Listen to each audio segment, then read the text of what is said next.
Hello, my name is Sean Torre. This is November 22nd of 2017, and I'm interviewing Howard Sheley.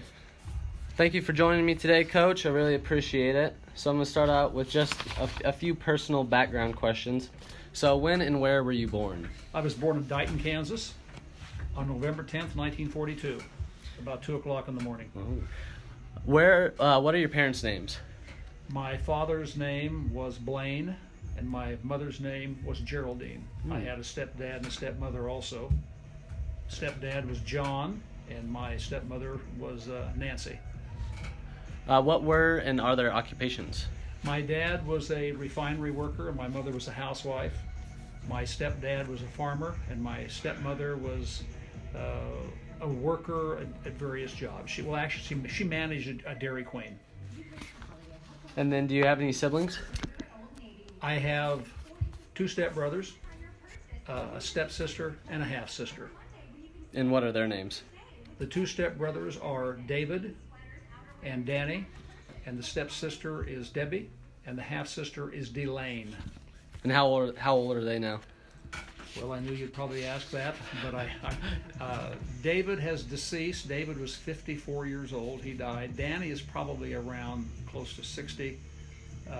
Debbie is probably about 57, and Delane is probably around 45. And those are kind of guesses. We're not very close. All right, so this next section of the interview, we're going to go into your childhood. So where did you grow up? I grew up in Scott City, Kansas, which is a town in western Kansas. How would you describe your childhood? Fairly normal, like most kids growing up in small town western Kansas. We were poor. We didn't have a lot of money. How big was your hometown? Hometown, the population now is probably around 4,000 people, and then it was probably around 3,000 people. What activities did you do as a child? Well, any kind of sports, actually. I always played football, track, just about any kind of sport. Stud athlete? Yep, yeah, and baseball. I even was a baseball pitcher. I wasn't very good. I could throw hard, but I had no control. So you said your family was, how would you describe your family class? We were probably lower middle class. Lower middle class. During your childhood, what was the biggest issue going on in America, and how did you feel about it? You know, Sean, I really don't remember many issues, but one issue I do remember was World War II. World War II. And my dad was in World War II, and I didn't have a dad. I didn't have a father because my dad was in the South Pacific fighting World War II. That was a big issue because I remember to this day, and I was a little boy, that my mother would cry herself to sleep at night, wondering about my dad and how things were coming out because she didn't work. She was staying home taking care of me, and we had very little support. Her folks lived nearby, but they didn't support us much. So World War II was an awfully big event to me. And then, of course, as you get a little bit later in the 50s, the Korean War was a big event. So going on with that, is there anything that really sticks out from your childhood? So with your dad being gone, would you say that's the main thing that really stuck out during that time? Yeah, I guess the biggest thing that I still remember to this day, and I'm 75 years old. I remember the night my dad came home from World War II, and my mother had no idea that he was going to be home when he was, and he didn't tell her. And I can tell you where I was, what I was doing, where I was sitting, what I was wearing. There was a knock on the door. Of course, the door was locked. We knocked on the door, and of course, Mom was all excited. And this strange-looking guy in a sailor uniform came in, and I remember helping him empty his sea bag. And all of his clothes were in it, and the bottom of it, I found this weird-looking package.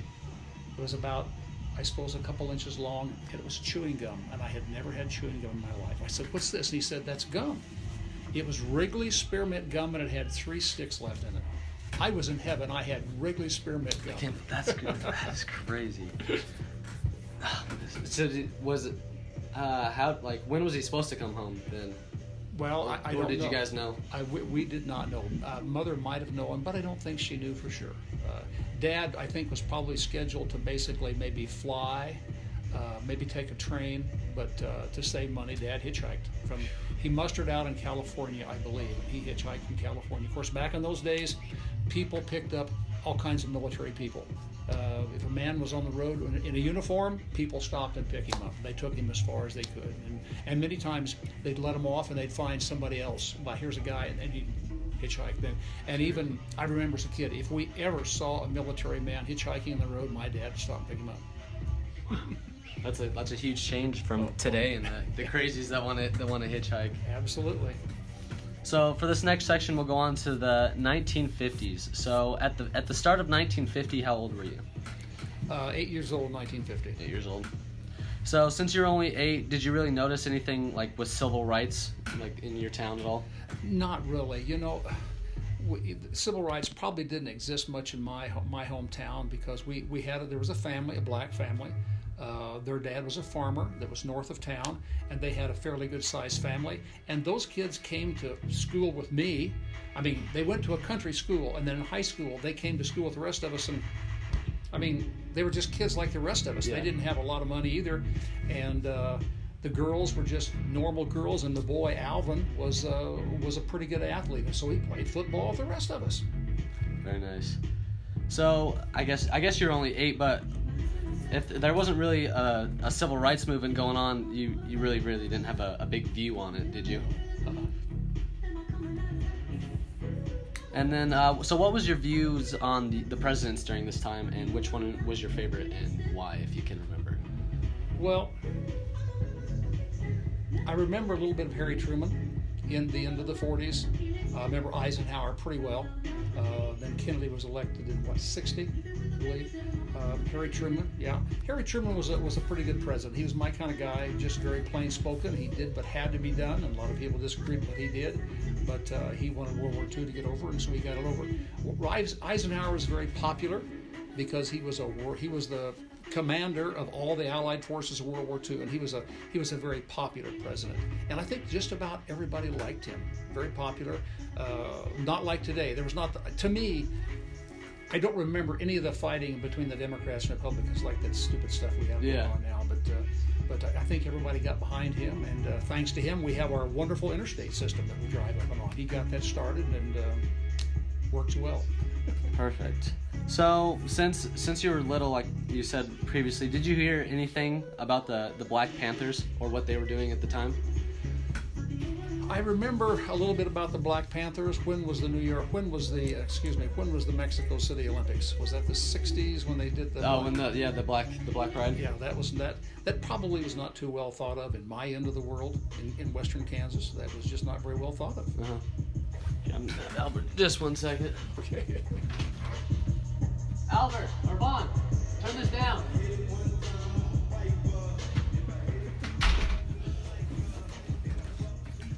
So we'll go on to moving from state-wise. So how was the civil rights movement in your state, if you can really remember?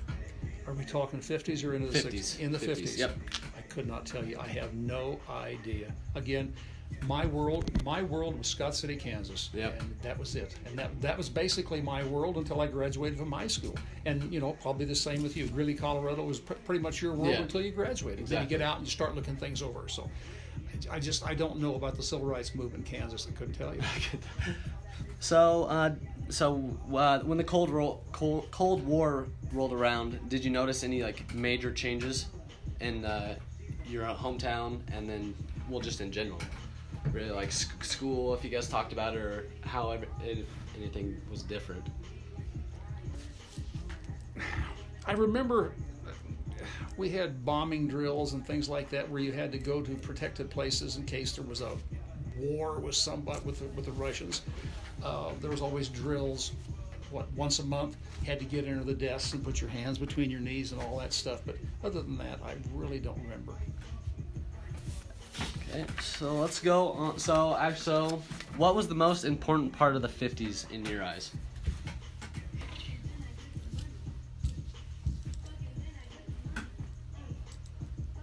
The most important part of the 50s. Well, a huge thing for me was my parents getting divorced, and that happened in the 1950s. I was like in the 8th grade, about 1956. I never thought it was a big deal. But as I got older, it turned out to be a major influence in my life. And I always said that it was not it didn't bother me one way or the other. But as I look back, it really was a traumatic experience for me. And that was like I said, probably about 1956, I would imagine. Yeah, that's always a huge thing. You always remember that, like, when my parents got divorced too, even. Like, they did it on Christmas, which was the hardest way, but yeah, I think I was only 5 or something. Yeah. But yeah, it definitely changes you for the future and kind of shapes who you are, I guess. Well, I was in that age, very impressionable. I was in that junior high age. They call it middle school, but I was junior high age, and yeah, it was kind of tough. You know, my dad just packed up and just left. Said, "This is it. I put up with enough," and he left. And then I lived with my mother for a while, and then I went back and lived with my dad, which is different circumstances, but I won't relate that to you. So we'll go into the next section. So the 1960s. So about the same question how we started off the last one. How old were you at the start of the 60s? I guess just 10 years. 17 years old, I guess. Probably 17, 18 years old, I guess. 18 probably. So you were a little bit more, I wouldn't say active, but you were around more people to, like, just hear more stuff. Well, I don't know how I would word that actually. You were just, like, you were older, so yeah. You would understand more stuff and you'd want to know what's going on. Because I graduated in 1960. 1960? Okay, so I graduated in the spring of 60, so yeah. So how did you feel about JFK?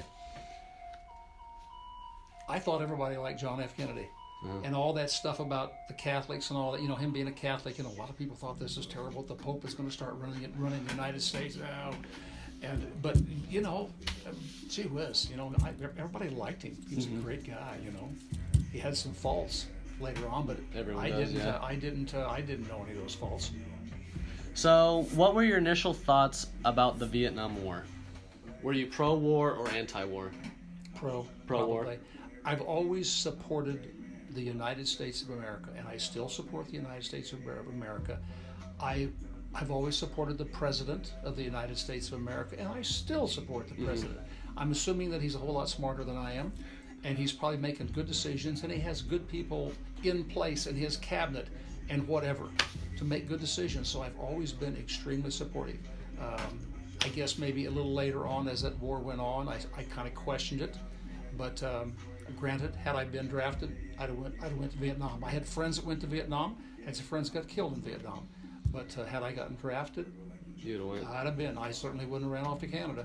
Do you think a big reason for that was your father serving? Probably. Yeah, my dad being in World War II and then I had an uncle that was in World War I that I was very close to as well. When my mom and dad got a divorce, I went to live with them. And he was an old World War I veteran. He was considerably older, but yeah, those two men had a lot of influence in my life. Yeah, so family of veterans. Yeah, absolutely. Except me, I never was in the service. Yeah, so that leads up to the next question that you just answered. So if you were to get drafted, you would go? Absolutely. Even right now, if they want to take me, bad knees and all, I'd go. So how was your view on the draft?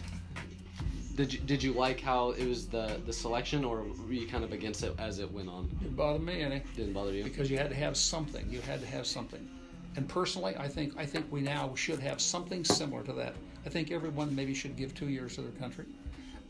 Not necessarily carrying a rifle or something, but 2 years to do something for your country. And I have no ideas what it would be, but I think it would help people understand, like, and love this country as much as I do. Yeah, and see what it's actually for, you know, like. Yeah, I totally agree with you. And so, did you see the war change the people over time at your in your home? Yeah, I wasn't around home in western Kansas. I was in college by then in Greeley, Colorado, or in Hutchinson, Kansas, and then Greeley, Colorado. Yeah, people, their views really changed. That, you know, of course, we had in Greeley, we had the anti-war demonstration. We had the weatherman, the weather underground, and all those. I call them weird groups. Maybe I get in trouble for saying that, but they were anti-war people. And of course, I didn't like the war. I didn't want people going off the war either. But I still supported it because this country, for the most part, felt it was a thing to do, a place to be. So. Yeah, because was UNC a pretty liberal school when you were there as well? or not as much as it is today?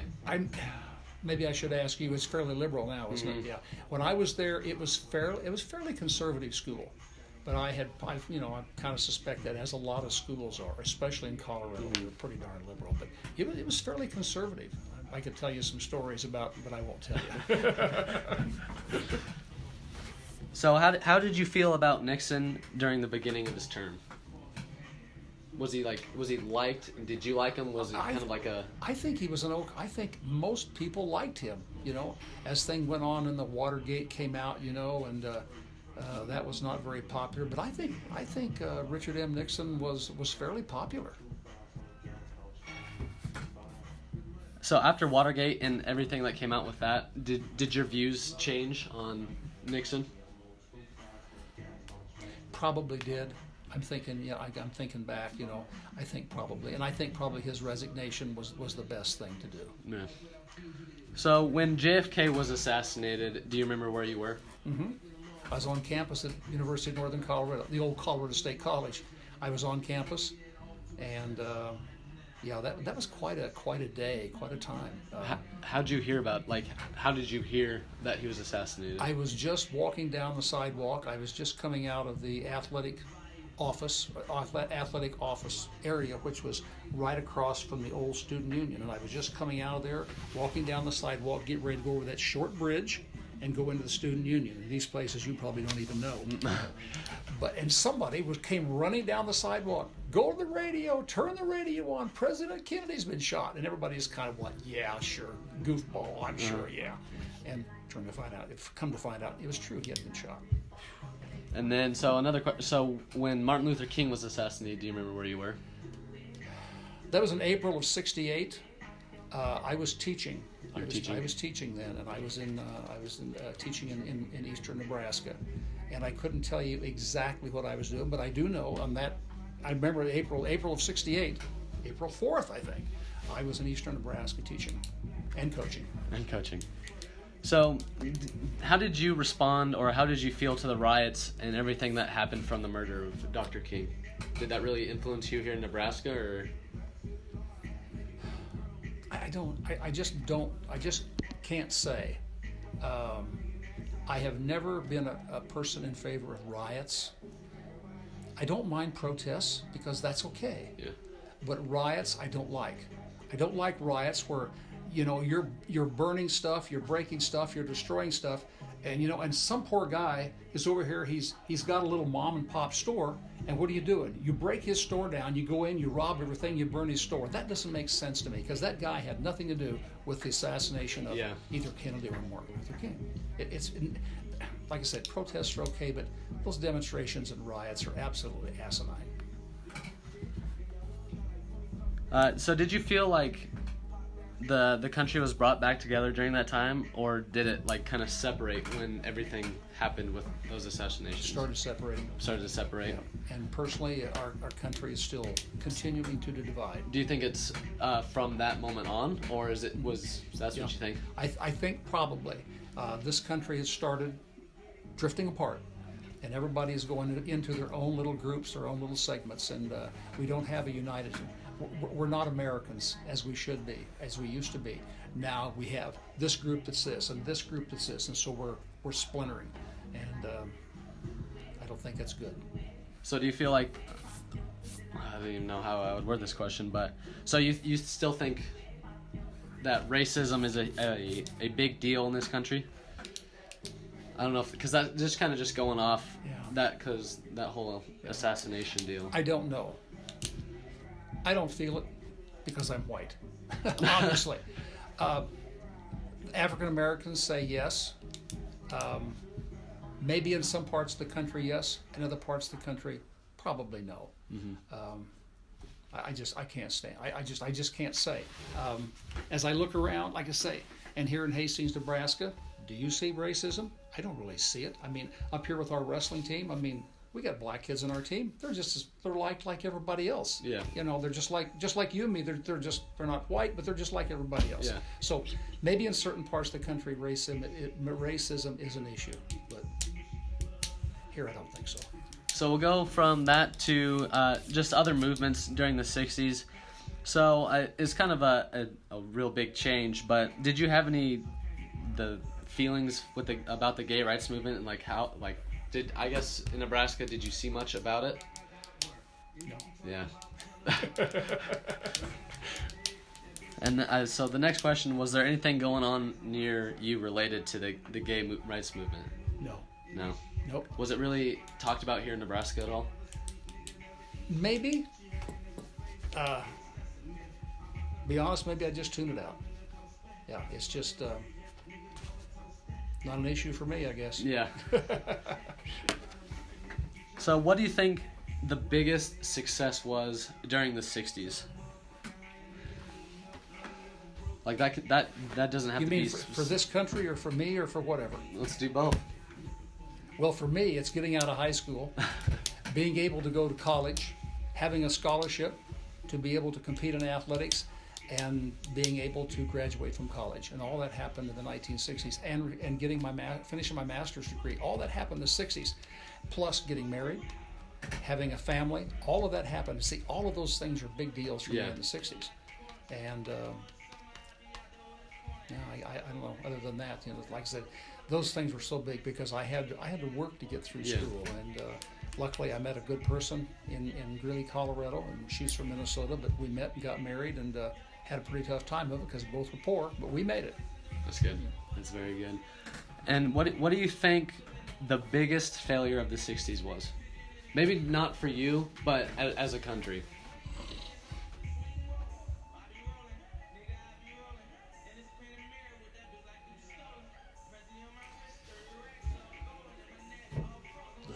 The biggest failure of the 60s.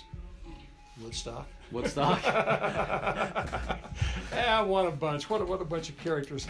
There were some people from Greeley that went out there. I had a next door neighbor that went out there. He just thought he was so cool. Of course, he was a drugger back then, and he enjoyed it. He'd enjoy that kind of stuff. Biggest failure of the 60s. Well, probably the loss of Kennedy was a big failure. What a shame. And we don't know how he would have been judged as a president. Yeah.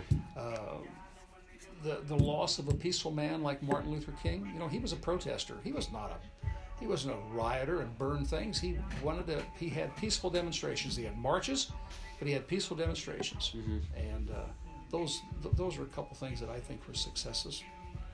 So, in your opinion, what was the most memorable part of the 60s? So we talked about your life already, but what would you think the most memorable part of the 60s was? Other than my personal. Correct. So we're looking at when was the Vietnam War over? Do you remember? I wish I had my notes because I could tell the exact day. So but with me, I can't think. I think it was over in the 70s, 72 or 74 or something like that. So I can't really say for sure. Again, see, so much of it is related to me and my family, and I'm not being selfish, but that took center stage for me. College, marriage, working, teaching, coaching, having children or having a daughter. Those things were so, and I guess I just never looked around outside. I was so busy. Yeah. So I can't, I don't know. Probably in 30 minutes I'll think of something. Yeah. So do you see anything that happened in the 50s and 60s kind of re-emerging again today, like in today's time? Yeah, there was some dividing of times during the 60s, and I see that happening. I see it. Like I told you earlier, I saw it happening in the 60s, and it's continued, and sometimes at a greater pace than others. But to me, it seems like that's continuing. We're just splintering. Like I said, we're no longer America. Mm-hmm. Everybody wants their own little. We want to be here. We want to be here. We want to be here. And that's not doing us any good. It will eventually destroy us. Very true. Well, thank you for your time, Coach. I appreciate it, and that's all I have to ask, unless you have anything else to add. Nope. Thank you. Perfect. Interesting. Thank you.